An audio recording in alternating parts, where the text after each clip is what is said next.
Hey guys, I'm Anna with Stay the Course Homestead, and today I have another great thing for you to make at home to replace store-bought, and that's brown sugar. Two ingredients, it's regular white sugar and molasses. Molasses is actually the byproduct of when they process cane sugar, and we just add a little bit back into our white sugar, mix it up, and we have brown sugar. Let's get started. And before anybody says, why on earth do you have so much sugar and why on earth do you have it in a bucket? Well, this is how I store short-term and long-term food. And we buy pretty much everything in bulk. We have a big family, there's 8 of us. And I get these food grade buckets, which I believe I got these from Azure. I'm not sure, but they are food grade because I've only purchased food grade buckets. I buy 50-pound bags of sugar from Azure Standard. So one 50-pound bag, I think, is one 5-gallon bucket. I also get my Gamma lids from Azure. I know there's other places like Tractor Supply that sell them, but I bought a large box of them because I knew when I first started doing this that I was going to have a lot of buckets between beans and flour and rice and oatmeal. I keep a lot of things in these large buckets for mostly short-term, but also long-term storage. If you want to see more about how I take care of short and long-term storage, let me know below and I can definitely make a video about how I do that. All right, so my sugar is organic sugar, so it is already a little bit darker. It's not processed to the extent that white sugar is. There's more molasses left behind in this specific sugar than you would normally get at the grocery store. What I like to do is, for a light brown sugar, normally it's about 1 teaspoon per 1.5 cups to 2 cups of sugar. It really depends on your preference, how dark you like your brown sugar. We like our brown sugar a little bit darker. We use it in all of our baking. We use it in oatmeal. So it's really up to you. I would suggest that you start on the more conservative side, and if it doesn't look quite right, add a little bit more at a time until you get the color that you like the best. I like to use my stand mixer with this. You can do it by hand, but this makes it so much faster. If you also have a electric hand mixer, that works just fine too. I don't even really measure it. I just fill my stand mixer bowl about 2/3 of the way full, because when you add the molasses to it, it does expand and fluff up. So just be careful you don't add a lot of sugar to your bowl and then start mixing it, because you'll have lots of it spilling out.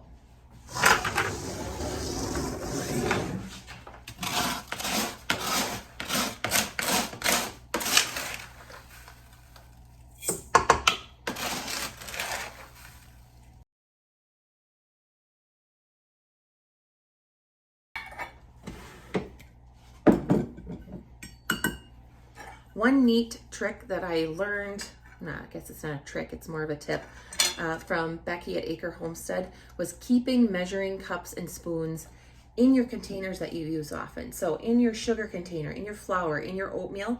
I don't know about you guys, but I have accumulated random measuring cups over the years.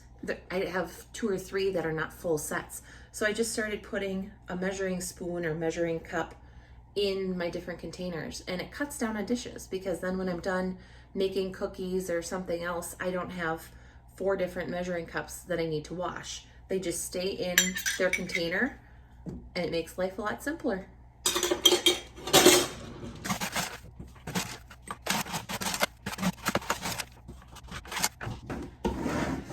These buckets also make it really easy to make a list when I'm making out my Azure order.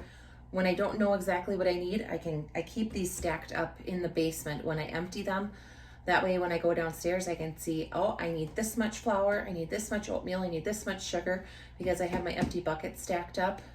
It's a time saver for me also. Now, I have done this enough times that I really just pour into the sugar and I keep an eye on it. I start a little bit at a time. I don't measure it out. But if you're looking for a more precise measurement, when I said it was 1 teaspoon per 1.5 to 2 cups of sugar, that'll give you a very light brown sugar. So if you prefer a darker brown sugar, I would definitely say a 1-to-1 ratio. So 1 teaspoon of molasses to 1 cup of sugar.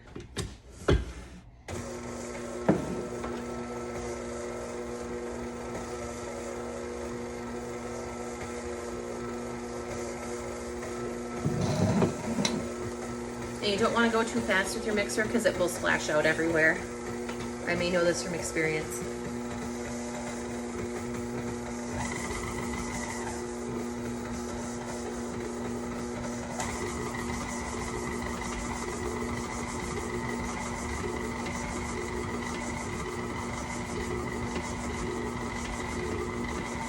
All right, that's incorporating pretty well. It is very dark, so I'm going to mix it up here because I'm sure there's some whiter stuff on the bottom.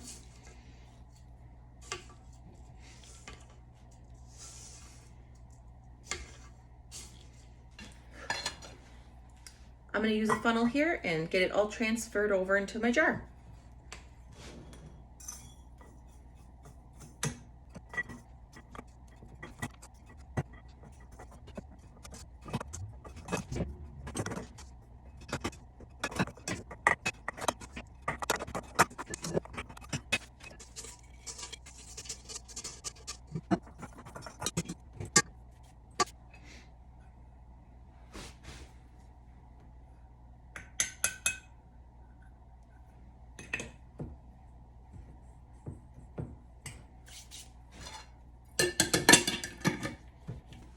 And that's all there is to it.